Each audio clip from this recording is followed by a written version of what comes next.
Bismillahir Rahmanir Rahim. Dear viewers, we have been discussing the critique on the collection of the Quran narrative as is ascribed to the Caliph Uthman and recorded by Imam Bukhari in his Al-Jami Sahih. We have completed our critique in the previous episodes, and now in the 10th and final episode of this topic, inshallah, I'm going to try and summarize the whole critique before you, and also then we can go on and try to find out and make an educated guess as to what exactly might have happened in the reign of Uthman, given that the data which is recorded in this connection has serious flaws and has serious chain of narration issues as well. So let me start off by summarizing the whole critique which we have so far, I have so far presented before you, so that the whole critique comes before you in a nutshell.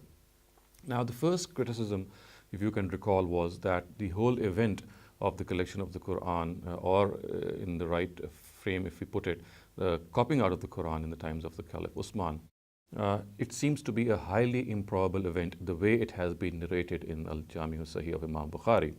And again, this is very similar to what we saw in the collection of the Qur'an narrative in the times of the Caliph Abu Bakr, Radiyallahu anhu, and also as recorded in Imam Bukhari in his Al-Jami Sahih. In this regard, we find that Anas ibn Malik, he is the only person who narrates this whole narrative the way it has been recorded in Imam Bukhari. He is the only person, and from him, the only person to narrate is Ibn Shihab Zuhri. This is in spite of the fact that Anas had more than 200 students, and only one person from among these students narrates this whole narrative, and this is something which is very strange, given the fact that the nature of this narrative was such that a number of people should have narrated it. We find that in the first two tiers, there are just single people reporting this whole narrative, which obviously casts doubt on the historicity of the whole narrative. Moreover, we also find that the primary works of hadith, like the Muwatta of Imam Malik and Al-Jami Sahih of Imam Muslim, both these hadith works are absolutely devoid of any mention of these details which this narrative carry, in spite of the fact that both these books, they have chapters which relate to the Qur'an, and these chapters were the very right place and the very appropriate place in which, if something had happened in the times of the Caliph Uthman, then it should have found mention in these respective books or these respective sections of these books. And we find various other details being recorded in these sections vis-a-vis the Qur'an, but we do not find any such copying out episode in the times of the Caliph Uthman, which is quite strange. And we also know that the conditions of Imam Muslim in recording a narrative was lenient than those of his teacher Imam Bukhari. And we also know that in Muwatta, Imam Malik has a number of narratives which he records from Ibn Shihab Zuhri.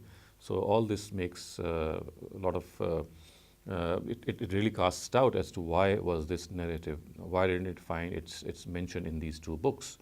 Now, not only the fact that these two books are devoid of the details which this narrative mentioned, also devoid are one of the two premier histories of early histories of the Muslims, and they include the Tabaqat of Ibn Sa'd and the Tarikh of Tabari, and we do not find any mention of the details the way this event has been described in this narrative in both these books. Now, this is in stark contrast with the fact that that Ibn Sa'd's Tabaqat al-Kubra, which is his history book, he actually mentions the biographical accounts of the earlier Sahaba and the Tabi'un as well. And all the persons which figure in this narrative, they are described in Tabaqat al-Kubra. Their biographical accounts are described. Thus, we find the Caliph Uthman, his biographical note in the Tabaqat. We also find Huzaifa ibn al-Yaman in this book, biographical note. And we also find biographical notes on the people who formed the committee of copying out, which included Zayd ibn Sabit, Sayyid ibn al-As, Abdullah ibn Zubair, and Abdurrahman ibn Haris. So all these four also find none of their biographies show that that any sort of role they played in collecting or copying out the Quran. Not only that, we also find Al-Ma'arif, which is Ibn Qutayba's early history book. We also find it devoid of any mention. Similarly, Khalifa ibn Khayyat's Tarikh is also devoid of any mention. So, all in all, this first point is that it is in the scenario that I've just described, it is very, very sketchy and very, very improbable that this event to have taken place the way it has been described, because if it would have taken place, then we would have found many people reporting it. We would have also find its mention in these hadith and history books which I have just alluded to, and this is something which we do not find. So the first point of critique, viewers, is that the improbability of this event, the nature and the way in which it has been reported and recorded in history shows that it is highly improbable that it took place the way it has been recorded by Imam Bukhari. Now, the second point in this regard is the questionable methodology which Uthman, the Caliph Radhiyallahu anhu, adopted in eradicating the differences in reading which have been reported in this narrative. Now, you would recall that this narrative has details which say that the difference in reading the Quran is the actual source which alarmed Huzaifa ibn al-Yaman, who was a general of the Caliph Uthman, and he came to Uthman and said that there are serious differences in reading the Quran between the armies of Syria and Iraq when they were fighting in the fronts of Armenia and Azerbaijan. So Uthman then took whatever he did as the way it has been described in the narrative, that he made copies. But lo and behold, if these copies were made, then either they should have had vowel text or vowel markings on them so that people could have read them right in the right way, or he should have sent reciters with the copies so that the consonantal text could have been read with the right vowel sounds, because in the absence of these vowel sounds and in the absence of readers being sent, the consonantal text, as you all know, the skeletal text, can be read variously, and it can hardly be sufficient to eradicate any difference in reading. The only thing it can eradicate is perhaps the consonantal text. But again, as I said, that the differences which are reported in the scenario is that they were differing in reading, and this difference in reading could not have been eradicated by simply writing out the consonantal text and not also sending any reciter, because as you know that the consonantal text needs either a reciter or those vowel sounds so that it can be rightly and correctly pronounced, and to eliminate all and eradicate all differences. I had narrated before you that it is claimed that Zayd ibn Sabit was sent to Medina, Abdullah ibn Sa'ib was sent to Mecca, Mughira ibn Shu'bah was sent to Syria, Amir ibn Abd Qais was sent to Basra, and Abu Abdurrahman al-Sulami was sent to Kufa. These are the claims which have been made, that these reciters were in fact sent with the copies to these 5 territories. But you recall that I had made a detailed survey of early Muslim history sources and had given you this conclusion that none of these 5 people, the way their histories have been reported in the earliest Muslim history books, say that they were sent with either of the copies which they say they were sent with. So therefore, this further, although as I said, although the claim is made that certain reciters were sent, but this claim lacks serious corroboration, and therefore, in the absence of this corroboration, this would be the second point of criticism, that how come a caliph of the stature of Uthman, who was actually trying to eradicate differences in reading the Quran, ended up doing something which was hardly sufficient to eradicate these differences. And history says and history proves that no such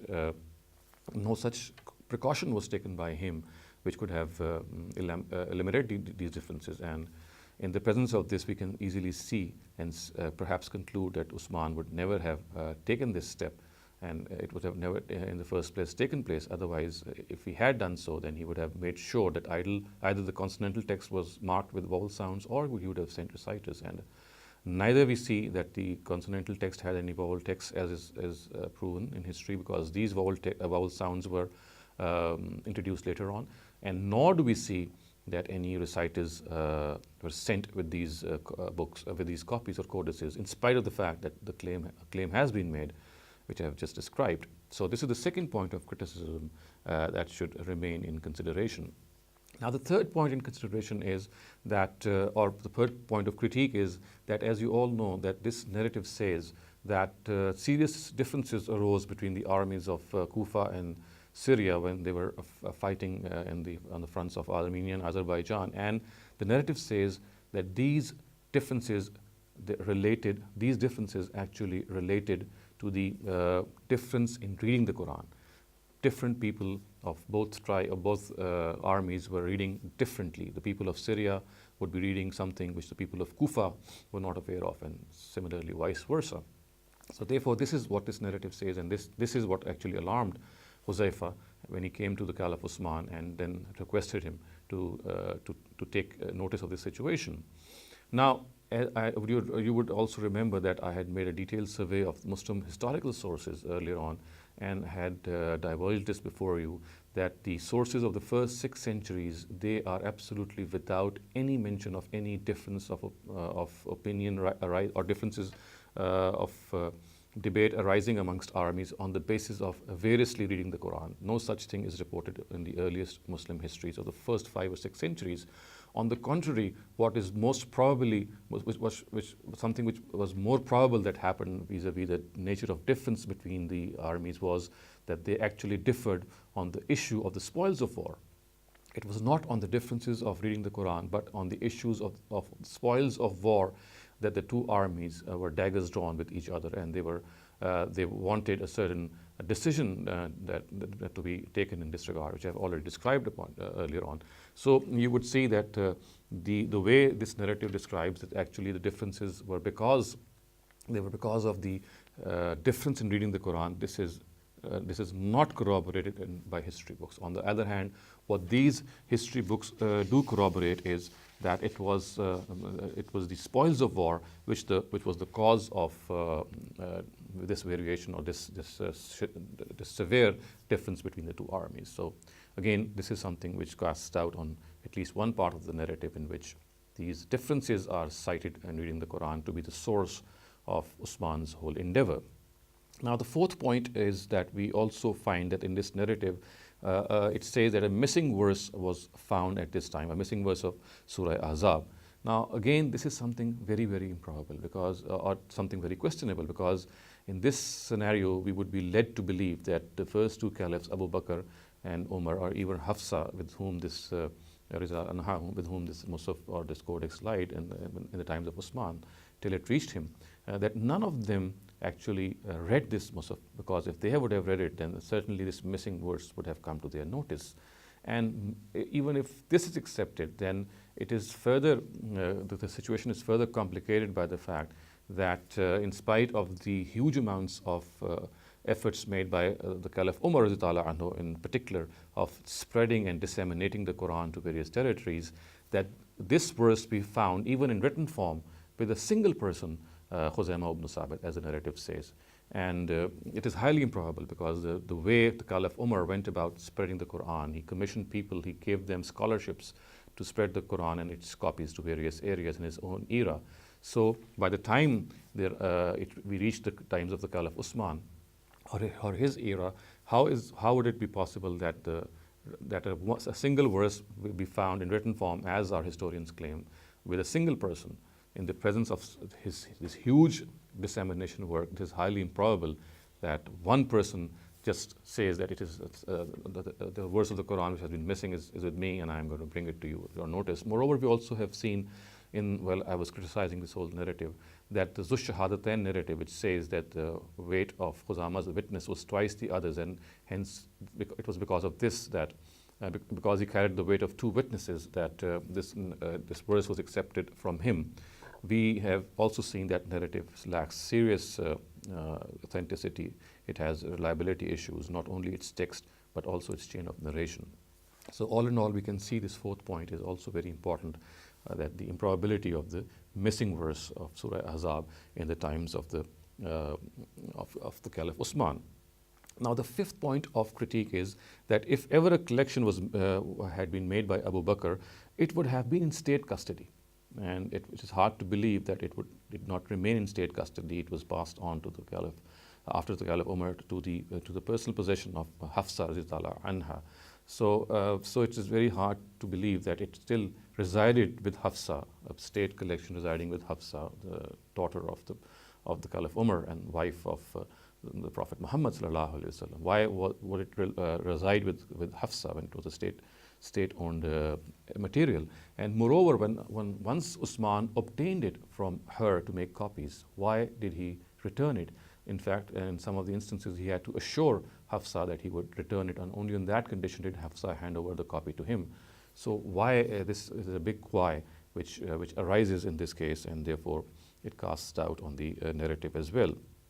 Now, the sixth point of criticism in this regard is that we also find this narrative speaking regarding the script of the word, that there was a difference of opinion regarding the script of the word. But before that difference of opinion, we also find a principal statement which says, in which Uthman is actually telling the committee that if there is a difference of opinion between the committee members, then Zad's opinion, if Zad's differs with the rest of the three people, then Zad's opinion has to be overruled. Now, this is obviously something very strange, because Zad was the person allegedly who had written down the Qur'an in times of the Caliph Abu Bakr, and he was adept in writing the Qur'an. He was also the scribe of the Prophet, as we know. So why would Uthman ask the committee that if there was a difference of opinion, that then Zad's opinion should be overruled?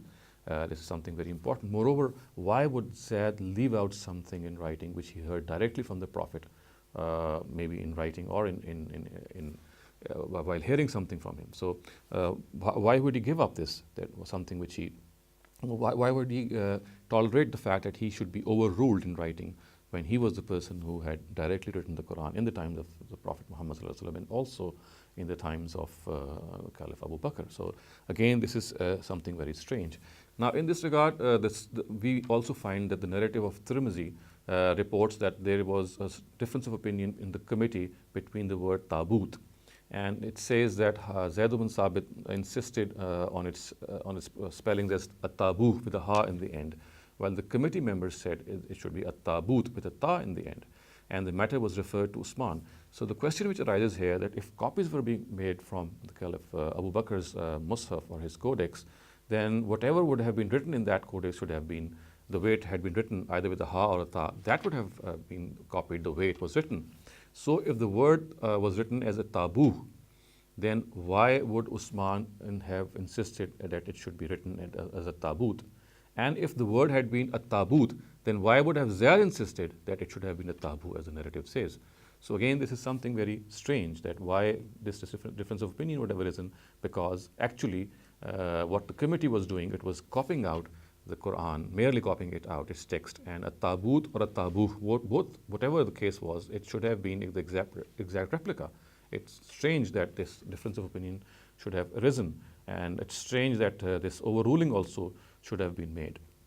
Now, what we also find as a seventh point of criticism in this regard is that you would remember that I had discussed alternative accounts of collection, in the times of Caliph Uthman. So we had this standard narrative in which Imam Bukhari was told us that copies were made of the Mus'haf of Abu Bakr, which resided with Hafsa at the time of the Caliph Uthman. But the alternative accounts of collection, if you recall, I had read out at least 16 people, and with more than 16 accounts, because some of them had described more than one account. And all of them were actually describing a fresh collection by Uthman, except for one, which actually described that the collection was a copy of Aisha's Muhammad Mus'haf, which resided with Aisha. So barring that narrative, the rest of the narratives speak that a fresh collection was made. It was not a copying out of the Mus'haf of Hafsa radhiyallahu anha. A new collection was being made by Uthman. He actually went about collecting the Quran anew, afresh. He may have used some material from Abu Bakr's Mus'haf radhiyallahu anhu, but the fact is that he went upon the job by actually collecting the Quran afresh. It was not merely a copying out issue.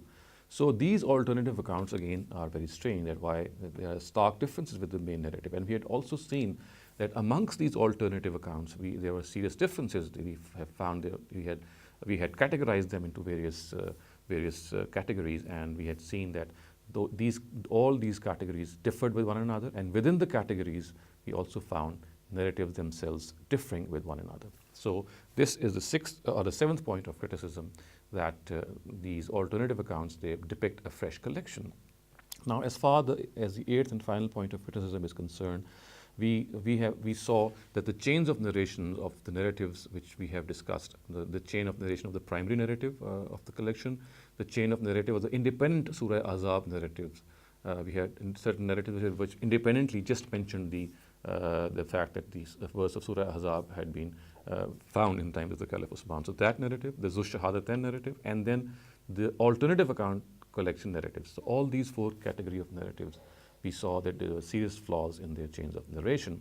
And as far as the primary narrative is concerned, and also the narrative which mentioned independently the missing verse of Surah Ahzab, both of them had the serious flaw that they mention, all of them, or both of these categories, the variants of both of these categories are heavily dependent on Ibn Shihab Zuhri, someone who we have been critically reviewed in our earlier chapter when we were discussing topic number 3 earlier on. We have seen how his personality is impugned with various issues of irsal, idraj, tadlis, and then reporting different things differently to different people. So this narrative and the Surah Ahzab narrative, independent Surah Ahzab verse narrative, they are heavily dependent on the chain of narration. This chain of narration is heavily dependent on Ibn Shihab Zuhri. So viewers, in the presence of these 8 points of criticism which I have just summarized before you, it is absolutely uncertain and very hard to make out or regard this narrative to be reliable, and we therefore would be doing injustice to hadith principles and history principles if we think that the information which is conveyed by this narrative is of any reliability. So now the question is that if this narrative has these problems and therefore we cannot regard it to be a reliable narrative, then what exactly is the conclusion should we draw vis-a-vis what happened in the times of the Caliph Uthman? Now, before we actually reach this conclusion phase, let me just present some more data before you, some alternative data, and most of this data is something in which we do not find the personality of Ibn Shihab Zuhri, almost all of this data in fact, and this data shows that perhaps something did happen in the time of the Caliph Uthman, as people would praise him for his work, and people did actually come out with and shower their praises as to what Uthman did. But what he did, obviously, something we have to make an educated guess later on. But for the moment, let me present this some more data before you, which is not based on Ibn Shihab Zuhri's personality, and which is independently reported by various people, and see what we can gather and make out from this data. So the first of this is, you can see, is found in Abu Ubaid's Fadail al-Quran, and this is a narrative on the authority of Ali ibn Abi Talib, and he says that قال علي لو وليت لفعلت في المصاحف الذي فعل عثمان. He says that had I been in charge, we've already seen a part of this narrative earlier in our talks as well, that he says that had I been in charge, I would have done the same thing with the Masahif as what Uthman did. So Ali himself is commenting that he would have done something, the same thing which Uthman did. And what he did, as I said, is something we still need to gather later on. Now we have Hassan al-Basri, his narrative also before us, and we know that Hassan lived from 22 to 110 Hijrah. And this narrative has been reported by Ibn Asakir in his Tarikh Madinah Dimashq. And the words are, it starts off with the fact that Humayd bin Manhab says that he met Hassan, and then he describes what he said. So he says, قال زرت الحسن بن الحسن فخلوت به يوما فقلت له يا أبا سعيد أما ترى ما الناس فيه من الاختلاف فقال لي يا أبا يحيى أصلح أمر الناس 4 فذكرهم ثم قال وعثمان بن عفان حيث جمع الناس على هذه القراءة وقد كانوا يقرؤونه على 7 أحرف فكان هؤلاء يلقون هؤلاء فيقولون قراءتنا أفضل من قراءتكم حتى كاد بعضهم أن يكفر بعض فجمعهم على هذا الحرف ولولا ما فعل عثمان من ذلك لألحد الناس في القرآن إلى يوم القيامة. So this is what Hassan Basri has said, and a simple translation in this regard would be, Humayd ibn Manhab says, I met Hassan ibn Abil Hassan alone one day and said, O Abu Sa'id, do you see how people are differing with one another? He replied, O Abu Yahya, 4 things rectify the state of people in this regard. Then he mentioned them. And amongst them he said, and Uthman ibn Affan, when he gathered people on this reading, and they used to read the Qur'an on 7 ahruf. So one group of them would meet another and say, our reading is better than yours, until matters reached the extent that they would call each other a disbeliever on this basis. So Uthman gathered people on this reading, and if he had not done so, people would have left the right path regarding the Qur'an till the day of judgment.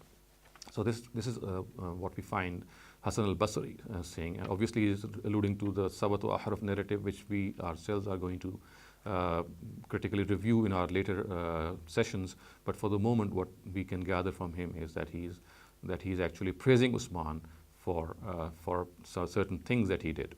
Now, Abu Mijlas Lahiq ibn Humayd, he died in 110 Hijrah, and his narrative is recorded by Ibn Abi Dawud in his Kitab al-Masahif. And his words are, an Abi Mijlas, his name is Abi Mijlas, and Abi Mijlas قال لولا أن عثمان كتب القرآن لألفيت الناس يقرؤون الشعر, which means that had Uthman not written the Mus'haf, you would have found people reading poetry, which obviously means that they would have enjoyed reading poetry more, would have indulged in poetry more because of the huge difference of the Quran which they would have seen in their era. So it's just a comment by Abu Mijlas Lahiq ibn Humayd. Next we find Hamad ibn Salma. He died in 166 Hijrah, and his narrative is recorded by Abu Shamma in his Al-Mushrid al-Wajiz, and he says, Kana Uthman fil Mus'haf ka Abi Bakr fil Ridda, which means that Uthman is to the Mus'haf what Abu Bakr is to apostasy. So he's actually praising that Uthman did something for the Mus'haf, and what he did is as praiseworthy as what Abu Bakr in his times did for apostasy or eradicating apostasy. So obviously this again is something of praise by Hamad ibn Salma. Next we find Abdul Rahman ibn Mehdi. He says that, and his narrative is actually also recorded by Ibn Abi Dawud in his Kitab al-Masahif.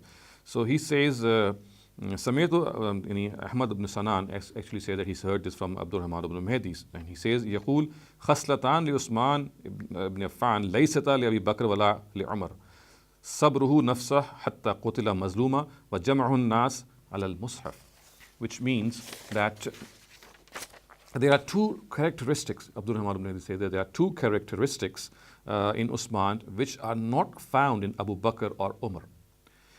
And then he spells out those characteristics. His perseverance until he was murdered. We know that he was murdered in a very brutal fashion, and he did not retaliate. And the second is, actually this narrative also mentions this fact. It says that his perseverance until he was murdered, even though he was innocent, and he gathered people on one Mus'haf.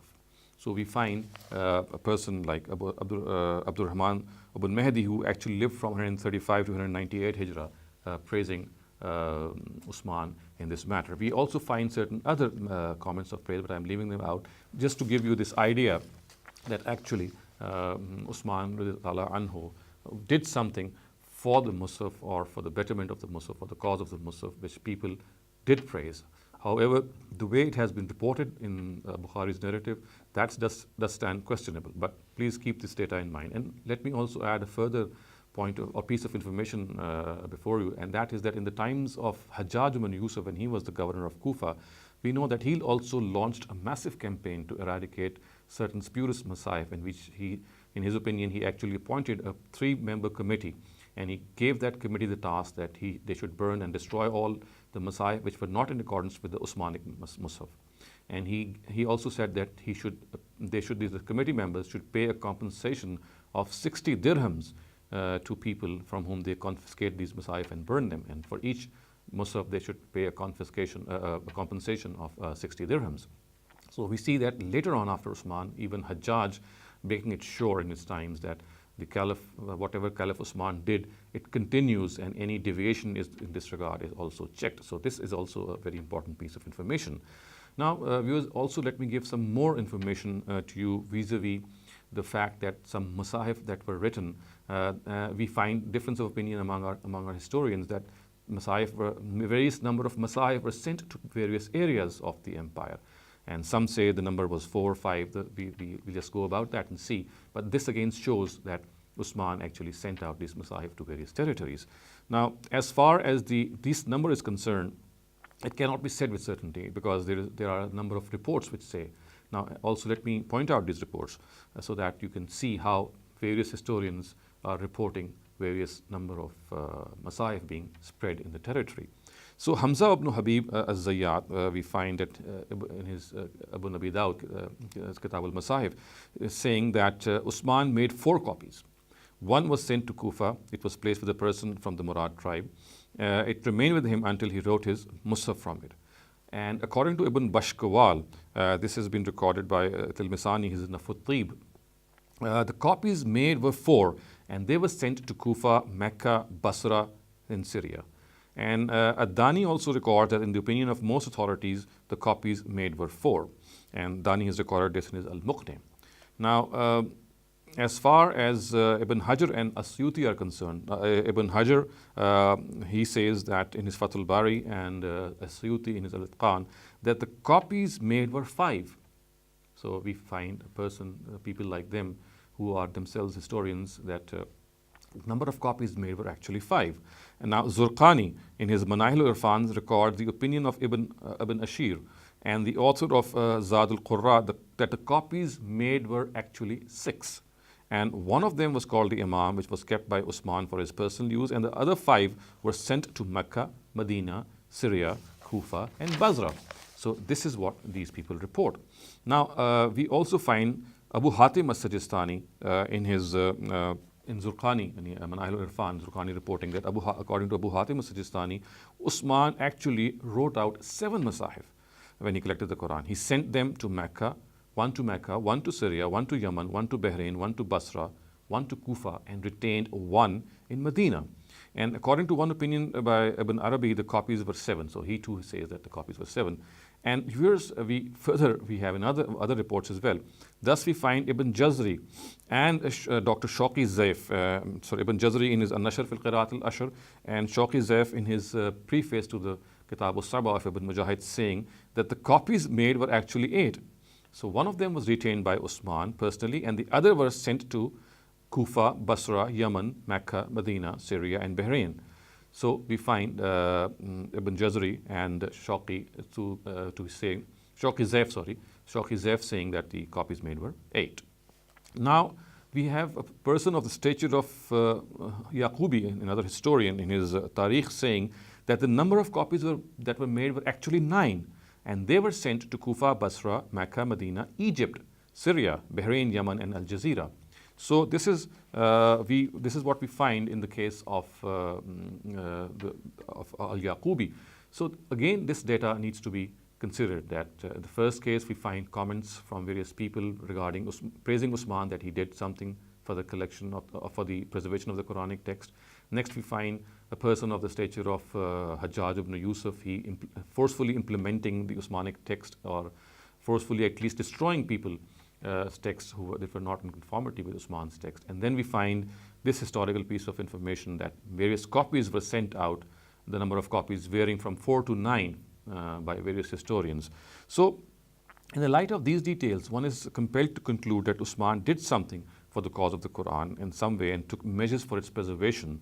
And perhaps what can be concluded is that he did find some variation in some copies, some spurious issues in some copies, and in all probability these related to certain wrong recitals of Quranic verses, or you can say abandoned recital verses, because we know that the Quran was compiled afresh.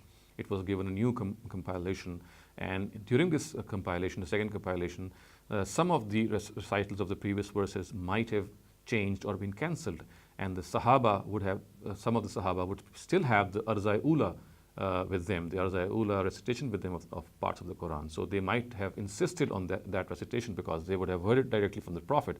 However, as you know, that there was an Urza al-Akhira as well, in which the Quran was given the final shape, and some of the verses being abrogated, again some of the verses being changed, must have been changed, and some of the Musahif in the times of the Caliph Uthman must have surfaced which had these previous qira'ats on them, and this is perhaps what he did, that he destroyed those spurious copies.